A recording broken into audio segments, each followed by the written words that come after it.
In the 31st millennium of one timeline, hope still flickered in the hearts of mortals. Heroes rose to face cosmic threats. The pure-hearted could stand against darkness and emerge victorious. In this brighter age, a Saiyan warrior named Son Goku journeyed toward the planet Namek to face the tyrant Frieza, unaware that his path was being watched by malevolent eyes across the barriers of time itself. Zamasu, the fallen Kai whose hatred of mortal existence burned hotter than dying stars. He had tasted defeat at Goku's hands in the future, had seen this Saiyan's pure heart and relentless growth represent everything he despised about mortal potential. But defeat, for one such as Zamasu, was merely a learning opportunity. If I cannot destroy him in my present, the rogue deity whispered as he gathered the stolen power of the Super Dragon Balls across multiple timelines, then I shall ensure he never becomes the threat I know him to be. I shall strand him in a reality so brutal, so utterly without hope, that even his pure heart will be crushed beneath its weight. The temporal rift tore open like a wound in the fabric of existence itself, reaching backward through time to intercept a single moment. Goku's journey to Namek, where destiny would be forever altered. Farewell, Son Goku. Zamasu's voice echoed across impossible distances. May you find the war you so desperately crave in the grim darkness of the far future, where there is only war. Part 1. Fall from Grace. Chapter 1. Between Realities. The space between Goku's capsule corpse ship and the planet Namek should have been empty, void, filled with nothing but the cold vacuum of space and distant starlight. Instead, reality twisted into impossible geometries as Zamasu's portal of sickly green energy materialized directly in his path. What the? Goku began, his enhanced senses immediately detecting the rawness of what approached. This wasn't natural space-time distortion. This was something actively malevolent, something that carried the psychic stench of divine hatred. Gravitational forces beyond his understanding seized his ship and pulled it inexorably toward the dimensional breach. The reinforced hull, designed to withstand the rigors of interplanetary travel, began to buckle and crack under stresses that belonged to no natural phenomenon. Through the transparent aluminum of his viewport, Goku could see colors that had no names, geometries that hurt to perceive, and something vast and terrible watching from the spaces between realities. The last thing he remembered before consciousness fled was laughter echoing across dimensions, and the sensation of falling through infinite darkness toward a universe that had forgotten what mercy meant. When awareness returned, it came with the taste of ash and the stench of burning promethium. Goku found himself lying in the center of a crater that stretched nearly 100 meters across, his orange gi torn and blackened, blood trickling from cuts he didn't remember receiving. The sky above him was wrong. Two suns burning through a haze of perpetual smoke and chemical fog, casting harsh shadows across a landscape that looked like it had been designed by nightmares. He sat up slowly, his head spinning from the dimensional transition, and tried to make sense of his surroundings. The ground beneath him wasn't soil, but some kind of industrial waste, mixed with ash and what might have been bone fragments.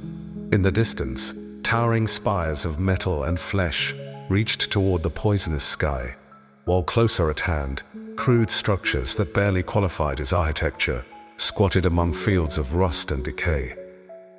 "This isn't Namek," he said aloud, his voice seeming small and lost in the vast wasteland surrounding him. "This isn't anywhere in the galaxy I know."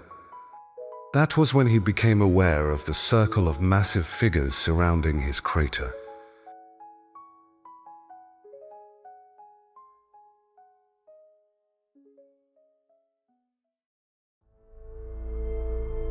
Chapter 2: First Contact.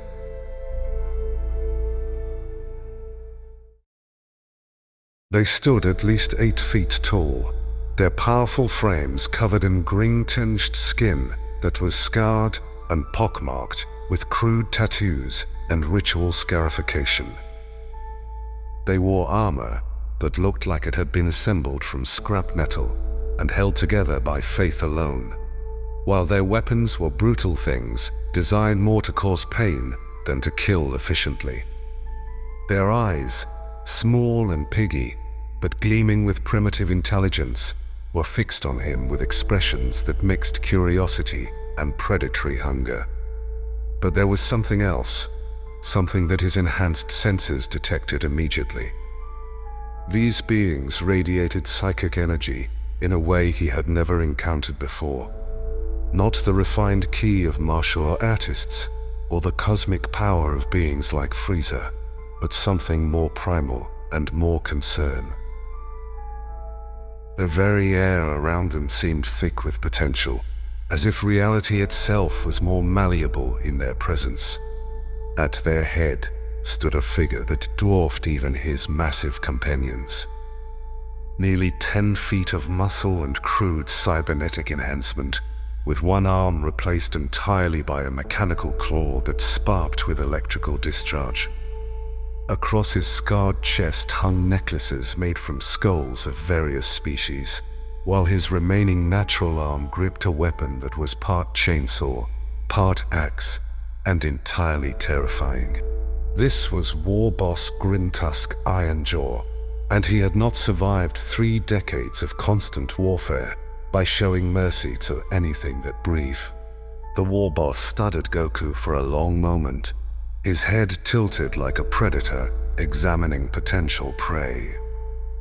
Then, slowly, his lips pulled back to reveal a mouth full of metal teeth, and he began to laugh. Well, Grimtusk rumbled, his voice carrying the authority of absolute violence. "What have we got here, boys? Some little Humie dropped right into our laps like a gift from Gork and Mork themselves." The other orcs began to chuckle and growl, their weapons shifting in their grips with obvious anticipation. To them, Goku represented nothing more than entertainment, a brief diversion before their return to the serious business of fighting each other. But Goku, despite his confusion and the alien hostility surrounding him, did not show fear. He climbed slowly to his feet, dusted off his torn gi with careful, deliberate movements, and looked up at the assembled orcs with an expression that was not terror, but genuine fascination. "You guys look really tough," he said, settling into a fighting stance that was both casual and perfectly balanced. "I can sense incredible power from all of you. Are you warriors? Because I love fighting strong opponents." The orcs fell silent. In their experience, smaller beings had one of 2 reactions to being surrounded by a war. They either ran screaming into the wastes to die slowly, or they stood their ground and died quickly.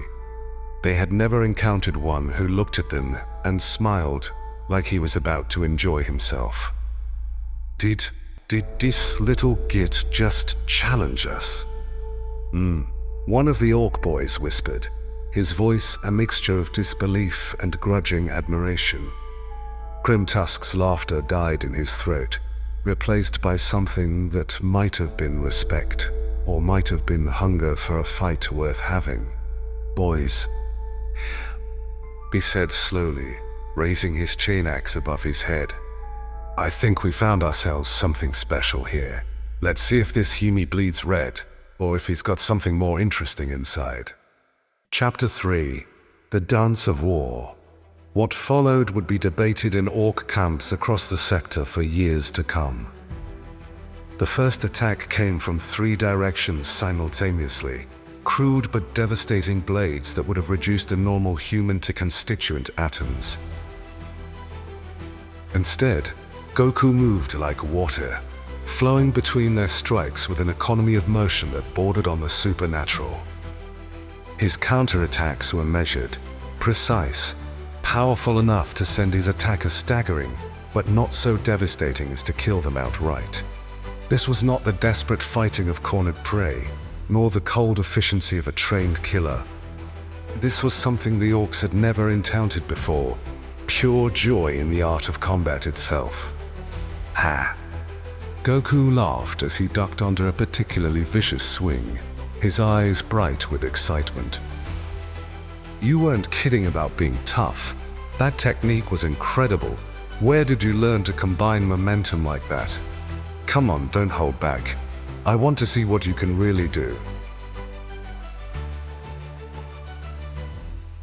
And as steel clashed against flesh, as the brutal dance of violence began in earnest, something unprecedented started to happen in the grim darkness of the far future. The orcs began to laugh along with him. But there was something else occurring as well, something that even Goku didn't fully understand. The air around the battle seemed to thicken with potential energy, reality itself becoming more malleable in response to the psychic emanations of the combatants. Every strike, every movement, every moment of genuine joy in combat was somehow amplified by the universe's fundamental nature. Reality humming with potential. Boss, one of the watching orcs whispered to another. The air feels different around the hummy, like it's more real somehow. It was true. In a universe where belief and emotion could literally reshape reality, where the collective unconscious of entire species influenced the fundamental laws of physics, Goku's pure joy in combat was having an effect that went beyond simple martial prowess. As the impromptu battle continued, as orc after orc stepped forward to test themselves against this impossible opponent, Goku began to feel something stirring deep within his Saiyan DNA. The Zenkai boost that was his birthright as a warrior was activating, but it was different here. Stronger, more intense. Each near defeat, each moment when he was pushed to his absolute limits, triggered not just physical adaptation, but something deeper. The psychic saturation of this universe was acting like a catalyst, supercharging his natural evolutionary responses in ways that should have taken years to develop. Incredible, he breathed during a brief lull in the fighting. I can feel myself getting stronger with every exchange. It's like this whole universe is designed to push warriors to their absolute limits. He was more right than he knew.